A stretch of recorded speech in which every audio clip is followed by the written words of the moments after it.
الحمد لله وكفى وسلام على عباده الذين اصطفى أما بعد فأعوذ بالله من الشيطان الرجيم بسم الله الرحمن الرحيم أم يقولون تقوله بل لا يؤمنون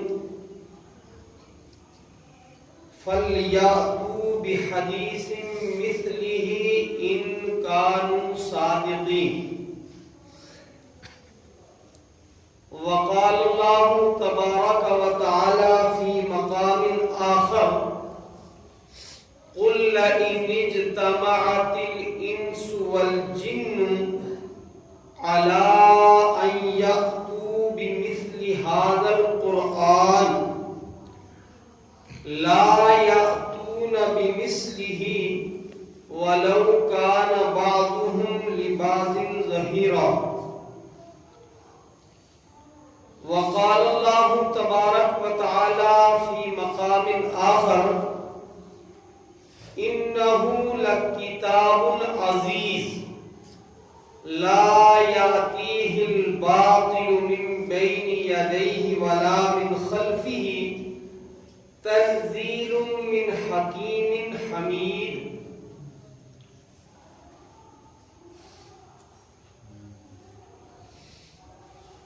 صدق الله العلي العظيم. اللهم صل على محمد وعلى آل محمد كما صليت على إبراهيم وعلى آل إبراهيم إنك حميد مجيد.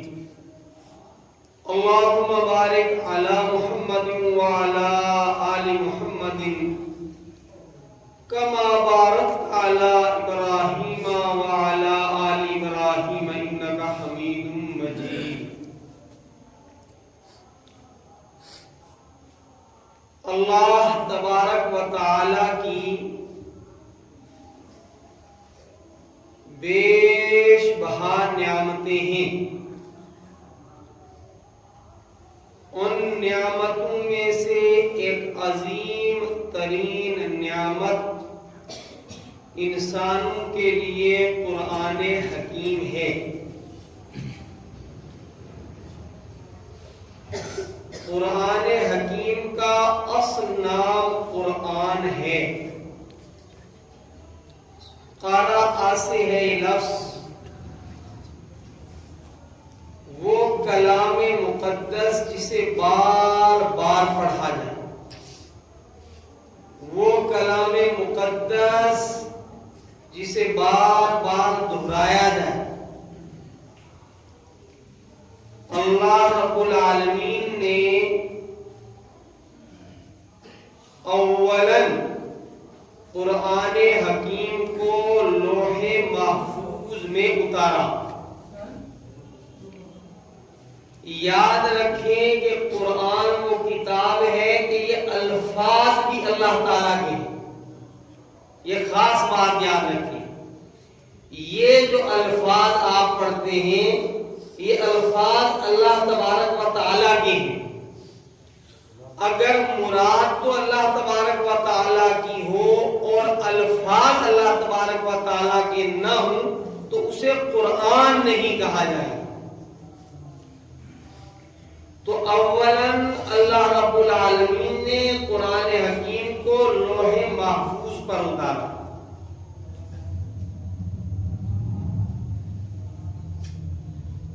اور اس کے بعد قرآن حکیم کو آسمان دنیا کی طرف منتقل کیا.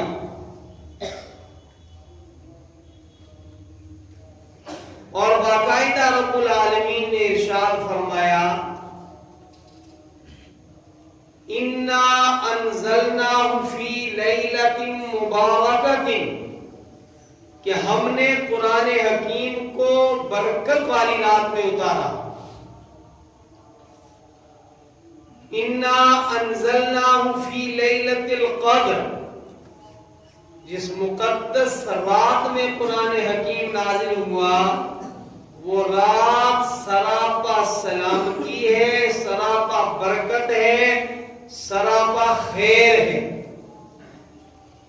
اور پھر آسمان دنیا سے تھوڑا تھوڑا کر کے 23 سال کے طویل ترین عرصہ میں آسمان دنیا سے رحمت دو عالم سیدنا محمد رسول اللہ صلی اللہ علیہ وسلم کے قلب مبارک پر قرآن حکیم کا نزول ہوتا رہا۔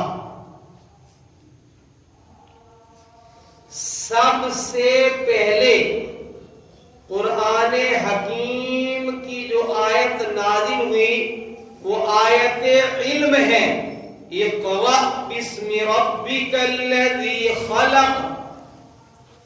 اور 23 سال بعد جو آخری آیت رحمت دو عالم صلی اللہ علیہ وسلم پر نازل ہوئی وہ ہے آیت آخرت، اتقوا یوما ترجعون فیہ الی اللہ۔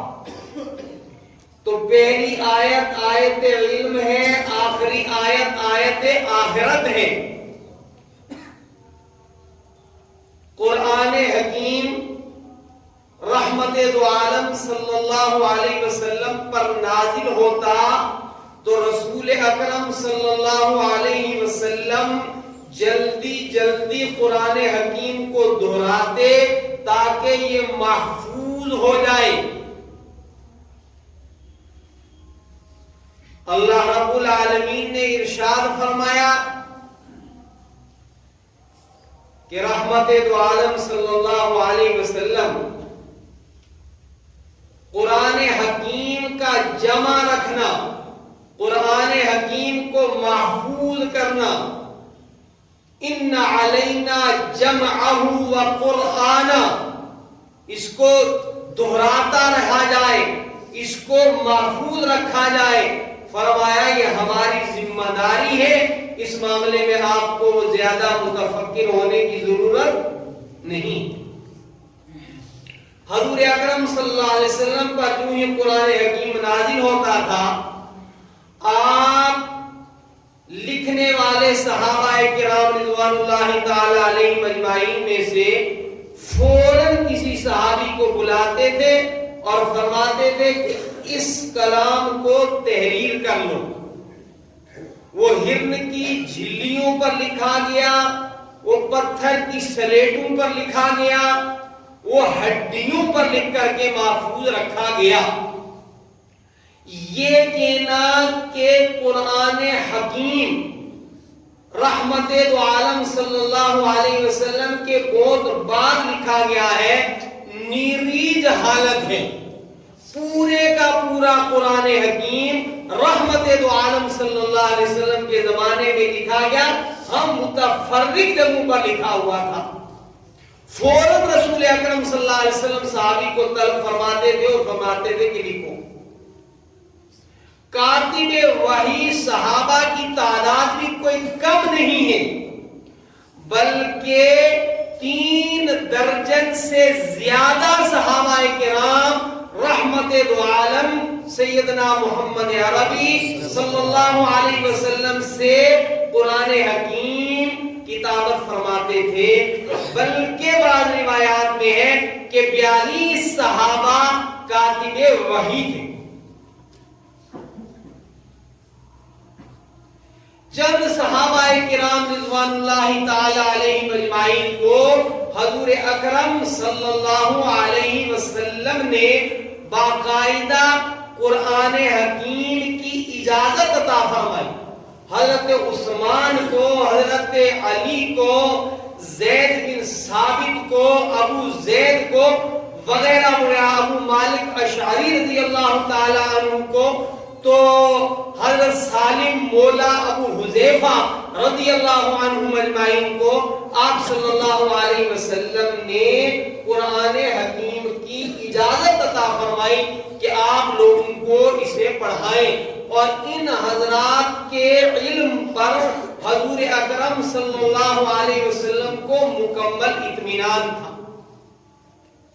ایک بڑی جماعت خود رسول اکرم صلی اللہ علیہ وسلم کے زمانہ میں ایسی موجود تھی جنہوں نے مکمل قرآن حکیم کو محفوظ کر لیا تھا، حفظ کر لیا تھا قرآن حکیم کو۔ حضور اکرم صلی اللہ علیہ وسلم نے دنیا سے بحکم خداوندی پردہ فرمایا۔ آپ صلی اللہ علیہ وسلم کے بعد سیدنا صدیق اکبر رضی اللہ تعالی عنہ کے زمانے میں لوگ رسول اکرم صلی اللہ علیہ وسلم نے کے جو اجازت یافتہ افراد تھے ان سے باقاعدہ قرآن حکیم پڑھتے تھے۔ سیدنا حضرت عمر بن خطاب رضی اللہ تعالی عنہ کا دور خلافت آیا اور مختلف علاقوں کے اندر حضرات صحابہ کرام رضوان اللہ تعالی علیہم اجمعین قرآن حکیم کی تعلیم دینے کے لیے تشریف لے گئے، اور وہ افراد کہ جن کے علم قرآن پر رسول اکرم صلی اللہ علیہ وسلم کو اطمینان تھا، اور وہ صحابہ کرام جن کے علم قرآن کے متعلق انہیں نبی صلی اللہ علیہ وسلم کا اعتماد حاصل تھا۔ چنانچہ ان حضرات میں ایک سیدنا حضرت عبداللہ بن مسعود رضی اللہ تعالی عنہ بھی ہیں۔ سیدنا حضرت عبداللہ بن مسعود رضی اللہ تعالی عنہ کو نبی صلی اللہ علیہ وسلم نے سند عطا فرمائی تھی قرآن حکیم کے علم کے متعلق کاملیت کی، ماہر ہونے کی۔ قیس ابن ابی مروان کوفہ سے سیدنا عمر ابن خطاب رضی اللہ تعالی عنہ کی دور خلافت کے آخری زمانہ میں تشریف لائے اور اعلی سبیل التذکرہ فرمایا کہ امیر المؤمنین کوفہ میں ایک آدمی بن دیکھے لوگوں کو قرآن حکیم لکھواتا ہے۔ سیدنا عمر بن خطاب رضی اللہ تعالی عنہ نے سنا، اور سننے کے بعد آپ کے چہرے اقدس پر غصے کے آثار نمودار ہوئے، اور غصہ آنے کی وجہ یہ تھی کہ یہ بے احتیاطی ہے، امکان ہے کہ کوئی غلطی واقع نہ ہو جائے۔ دوسرے ہی لمحے قیس ابن ابی مروان نے کہا کہ یا رسول اللہ صلی اللہ علیہ وسلم، امیر المومنین وہ بندہ کوئی اور نہیں ہے بلکہ رحمت دو عالم صلی اللہ علیہ وسلم کے صحابی سیدنا حضرت عبداللہ ابن مسعود رضی اللہ تعالیٰ عنہ ہیں۔ یہ سنتے ہی امیر المومنین کا غصہ ختم ہو گیا، اور امیر المومنین نے فرمایا کہ ہاں، آج اگر کوئی اس طرح قرآن حکیم سیکھنا چاہتا ہے جس طرح قرآن حکیم تر و تازہ نازل ہوا، تو فرمایا وہ عبداللہ بن مسعود رضی اللہ تعالی عنہ ہے۔ اور اپنی بات کی تائید میں فرمایا کہ رسول اکرم صلی اللہ علیہ وسلم کبھی کبھی بعد نماز عشاء سیدنا حضرت صدیق اکبر رضی اللہ تعالی عنہ کے وہاں تشریف لے جایا کرتے تھے، اور وہاں امت کے مسائل اور احوال پر غور و فکر ہوتا تھا، مشاورت ہوتی تھی۔ ایک ایسے ہی موقع پر امیر المومنین حضرت عمر نے فرمایا کہ میں بھی نبی اکرم صلی اللہ علیہ وسلم کے ساتھ تھا، اور اس مرتبہ مجلس دیر تک چلی اور مختلف موضوعات پر گفتگو ہوتی رہی۔ مجلس برخاست ہونے کے بعد جب رسول اکرم صلی اللہ علیہ وسلم اپنے کاشانہ نبوت کی طرف روانہ ہوئے تو میں اور ابو بکر نبی اکرم صلی اللہ علیہ وسلم کے ساتھ ہو لیے مسجد نبوی کے پاس سے گزرنے لگے تو دیکھا کہ کوئی بندہ مسجد میں نماز نفل میں دوران قیام قرآن حکیم کی تلاوت کر رہا ہے۔ حضور اکرم صلی اللہ علیہ وسلم ان کا قرآن سننے کے لیے کھڑے ہو گئے، ہم بھی کھڑے ہو گئے، وہ دیر تک قرآن حکیم پڑھتے رہے اور نبی اکرم صلی اللہ علیہ وسلم نے فرمایا کہ جو بندہ یہ چاہت رکھتا ہو کہ میں قرآن حکیم کو اس طرح پڑھوں، اس طرح سیکھوں جس طرح وہ آسمان سے نازل ہوا ہے، تو وہ عبداللہ ابن مسعود سے قرآن سیکھے۔ یہ دنیا کی سب سے بڑی ڈگری تھی جو رحمت دو عالم صلی اللہ علیہ وسلم سیدنا حضرت عبداللہ ابن مسعود رضی اللہ تعالیٰ عنہ کو عطا فرما رہے تھے۔ عبداللہ ابن مسعود نے نماز مکمل کی اور نماز سے فارغ ہو کر سلام پھیرنے کے بعد دعا کرنے لگے۔ حضور اکرم صلی اللہ علیہ وسلم نے فرمایا سل تعطا، مانگ اللہ تبارک و تعالیٰ تجھے عطا فرمائیں گے۔ رات کا وقت ہو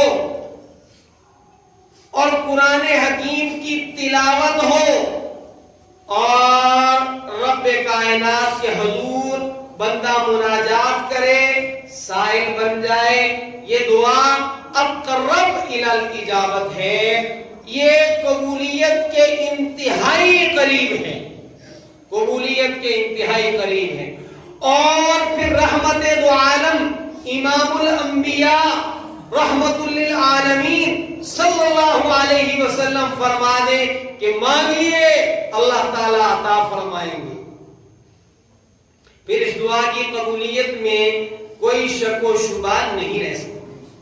میں اس بات کا اگلا حصہ چھوڑ کر کے کہ آپ نے دعا کیا مانگی ہے، اس وقت کی گفتگو کے لیے اتنا ہی حصہ مجھے اس وقت بیان کرنا تھا کہ صحابہ کرام رضوان اللہ تعالی علیہم اجمعین وہ جماعت ہے جنہوں نے براہ راست امام الانبیاء جناب محمد رسول اللہ صلی اللہ علیہ وسلم سے قرآن حکیم لیا۔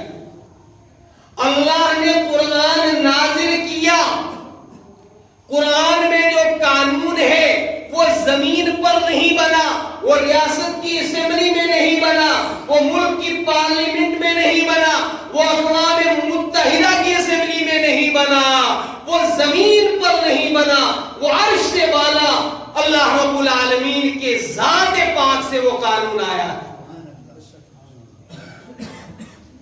میرے بھائیوں، ریاستی اسمبلیوں کے بھی یہ حقوق ہوتے ہیں، 5 دفعات ایسی ہوتی ہیں کہ مرکزی کابینہ اس میں مداخلت نہیں کر سکتی، تو دنیا کی کوئی کچہری، کوئی کورٹ، کوئی عدالت عرش اعظم سے اوپر بننے والے قانون میں کیسے ترمیم کر سکتی ہے؟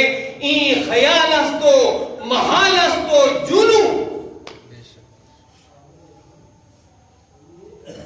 بہرحال قرآن حکیم نازل ہوا اور قرآن حکیم پر لوگوں نے اعتراضات شروع کیے۔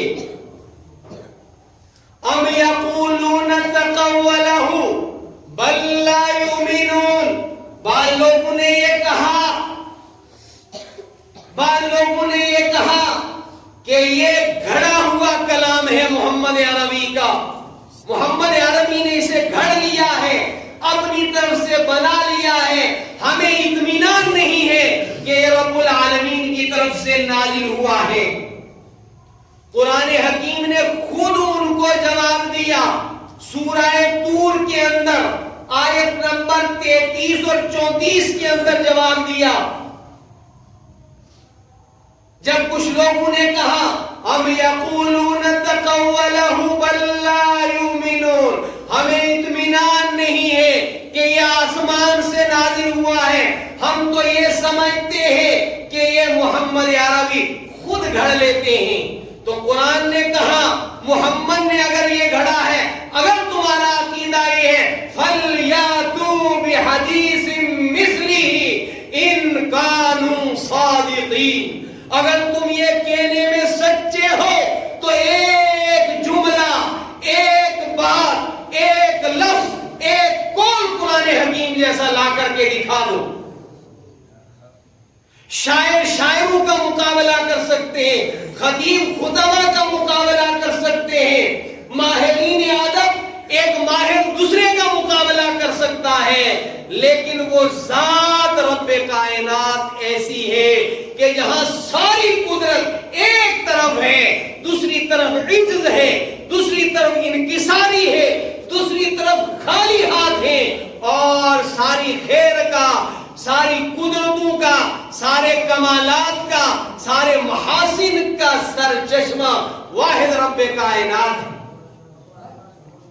ایک دوسرے موقع پر ارشاد فرمایا سورہ اسراء آیت نمبر 88، قُلْ لَئِنِ اجْتَمَعَتِ الْإِنسُ وَالْجِنُّ عَلَىٰ أَن يَأْتُوا بِمِثْلِ هَٰذَا الْقُرْآنِ، اے محبوب کل جہاں سیدنا محمد عربی صلی اللہ علیہ وسلم اعلان فرما دیجئے، کہہ دیجئے انہیں کہ اگر سارے انسان، سارے جنات جمع ہو کر کے کوشش کریں کہ قرآن جیسا کوئی کلام بنا سکے، تو فرمایا لا یاتون بمثلہ، وہ قرآن جیسی کتاب نہیں لا سکتے. ایڈوانس اللہ کا چیلنج ہے، کوئی کھیل تماشا نہیں ہے. لا یاتون بمثلہ وَلَوْ كَانَ بَعْضُهُمْ لِبَعْضٍ ظَهِيرًا، یہ جنات، یہ انسان سارے ایک دوسرے کے مددگار بن کر کے، ایک دوسرے کے معاون بن کر کے قرآن حکیم جیسی اگر کتاب بنانا چاہیں، لانا چاہیں، تو وہ لا نہیں سکتے، وہ بنا نہیں سکتے. اللہ تعالیٰ جیسی کسی کی ذات نہیں ہے، اللہ تعالیٰ کی صفات جیسی کسی کی صفات نہیں ہے، اللہ کے کلام جیسا کسی کا کلام نہیں ہے.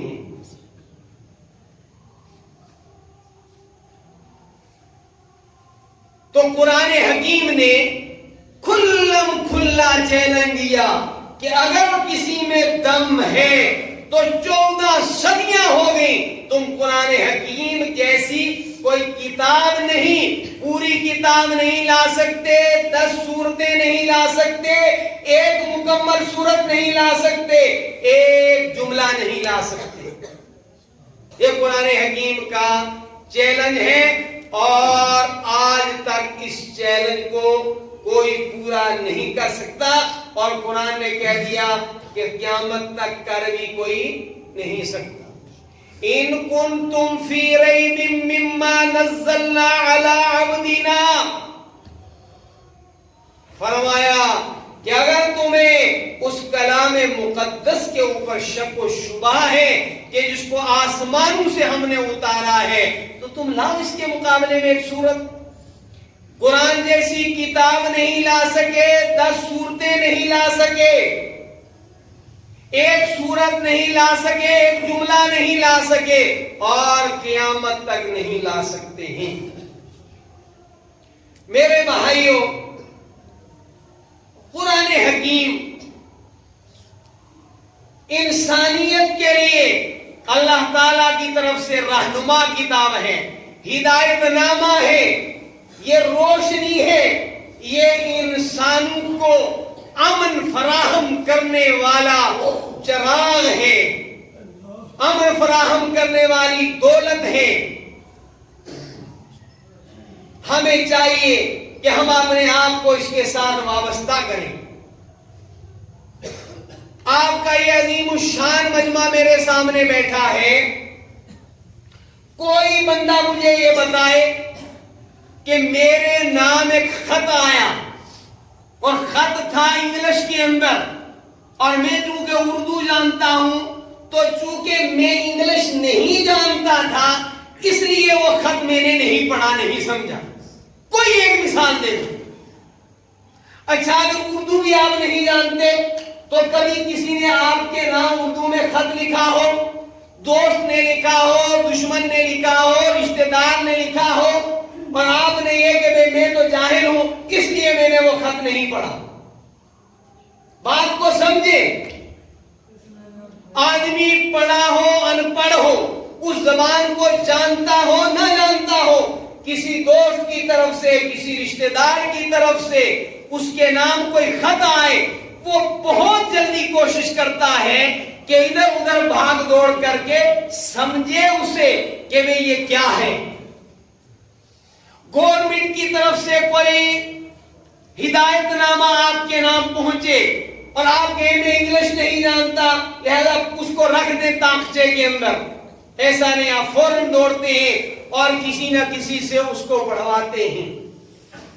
میرے بھائیوں، قرآن حکیم اللہ رب العالمین نے اپنے بندوں کے نام ہدایت نامہ، محبت نامہ، ایک دستور، ایک قانون بنا کر کے بھیجا، لیکن عمریں گزر گئی، 40 سال ہو گئے، 50 ہو گئے، کتنی ہی ڈگریوں کے ہم مالک بنے بیٹھے ہیں، لیکن ہم نے کبھی یہ کوشش نہیں کی کہ ہم رب کائنات کی طرف سے بھیجے ہوئے اس ہدایت نامہ کو کسی سے سمجھیں، پڑھیں، سمجھنے کی کوشش کریں۔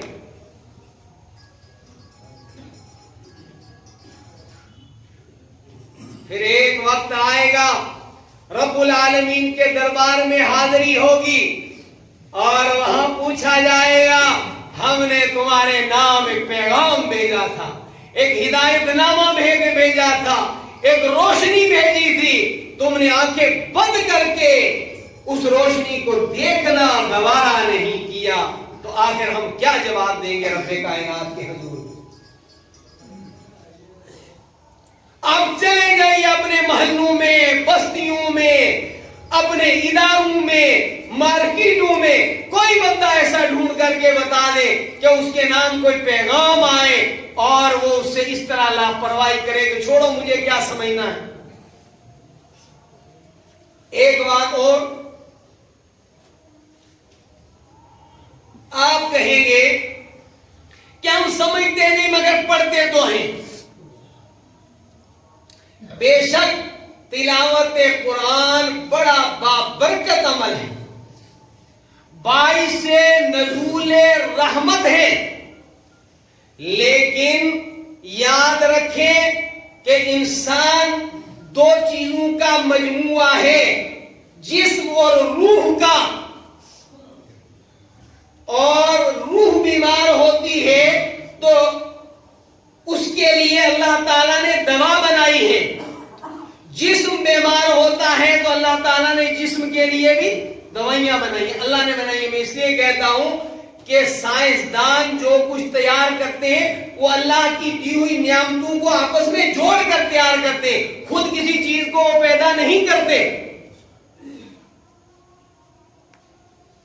تو کوئی دوائی ایسی نہیں کہ آدمی جو ہے وہ بیمار ہو اور ڈاکٹر اسے نسخہ لکھ کر کے بھیجے کہ یہ دوائی آپ استعمال کرو، وہ صبح اٹھے اور اٹھ کر کے اس نسخے کی تلاوت کرتا رہے، وہ شام کو تلاوت کرتا رہے، وہ پورے 40 دن اس کی تلاوت کرتا رہے۔ بتاؤ، نسخے کی تلاوت کرنے سے آپ کی بیماری ختم ہو جائے گی؟ کھلی ہوئی بات ہے۔ آج انسانوں کے اندر دوسرے انسانوں کی دشمنی کی بیماری ہے، آج انسانوں کے اندر حسد کی، کینے کی، بغض کی، غربت کی، پریشانی کی بیماری ہے، بے اطمینانی کی بیماریوں کا شکار ہے ہر انسان۔ بے اطمینانی بھی ایک روحانی بیماری ہے، پریشانی بیماری ہے، ایک غربت بیماری